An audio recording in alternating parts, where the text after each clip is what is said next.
The plane just seemed to go stop, which it didn't, but then dropped, quite a severe drop.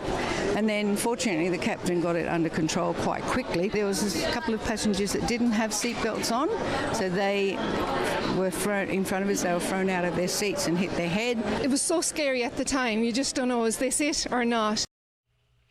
Passengers describing the moments when 12 people, including 6 crew, were injured today after a Qatar Airways flight en route to Dublin encountered severe turbulence over Turkey. Now, some of those passengers say that plane was shaking violently.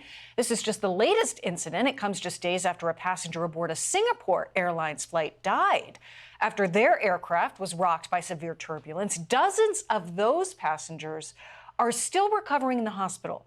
I want to bring in now Ken Christensen. He's a commercial pilot, an aviation consultant, and a former NASA and Air Force crash investigator. Ken, thank you for your time on this Memorial Day weekend. We really appreciate it, especially in the wake of these 2 incidents that were seemingly pretty dramatic, according to the people that were on those planes, and some people still very severely injured. I want to start with just what exactly is turbulence? How do you avoid it? Is it increasing? Hi, Molly. How are you doing today? There's actually 2 types of turbulence. There's convective turbulence that you can see. We all see clouds and thunderstorms, and when that happens, you can avoid it. And turbulence will get a little lighter and then more severe as you get closer to the origin of the storm. But what we're talking about here is called CAT, C-A-T, clear air turbulence, and that turbulence isn't visible via radar on the aircraft or from the pilot. And so think of 2 rivers merging together, and that's what the 2 air masses in the thousands of feet, right in the troposphere, tropopause, and that's when those 2 columns of air come together. Just like when 2 rivers come together, there's turbulence, and it can be mild or it can be very violent, as it was here with the Singapore flight. Yeah, is it tough for pilots to see it, to detect it, to know about it ahead of time? Does it come as much of a surprise to the pilots as it does to those folks that are unfortunately were unbuckled? Well, in regards to clear air turbulence, it's not discernible. They do make some instrumentation that can discern some of that, but not all aircraft have that type of equipment on board to detect that. So typically this is over oceanic flight, and the pilots can't see it, and they enter it. And this is why it's very important for passengers to always wear their seatbelts. Yeah, that's the FAA advice as well. I think we've all been on a plane riding in the back. You, of course, have a much better view where you have flown, where you have that nervous moment where the turbulence is hitting. I've fortunately never been in any sort of very severe turbulent type of thing, but it's happened. It makes you nervous. What should a passenger that's sitting on a plane do when the turbulence starts? Well, first of all, the crew up front is very trained, and the aircraft is stressed to take that turbulence. So you shouldn't worry about the external part of the plane coming apart.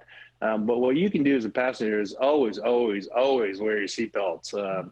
When you're in that seat, seatbelt should be on. Now, it doesn't have to be super tight. They can be loose, but you want to prevent yourself from your head, the top of your head, from hitting the overhead.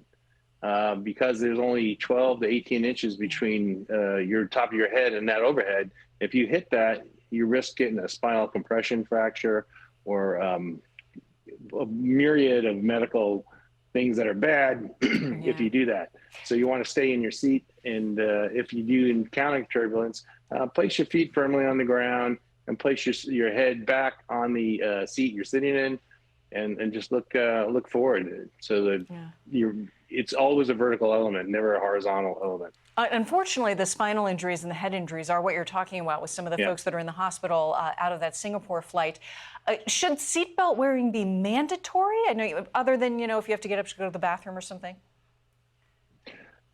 Yes, I would advise that, but there's probably going to be a lot of pushback from the flying public.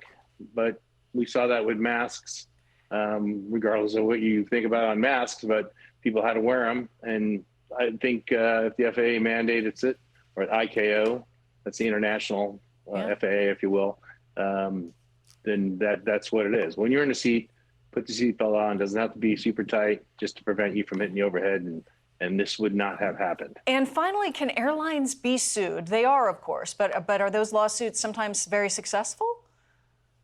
That's a great question, Molly. And yes, they can be sued. Now, it depending on what flag the carrier is from, if it's a U.S.-based flag or Asian country flag. So if it's a state-run aircraft, then or owned aircraft, then they have other limitations. So each country has their own limitations on what they view as fair compensation for injury and or death.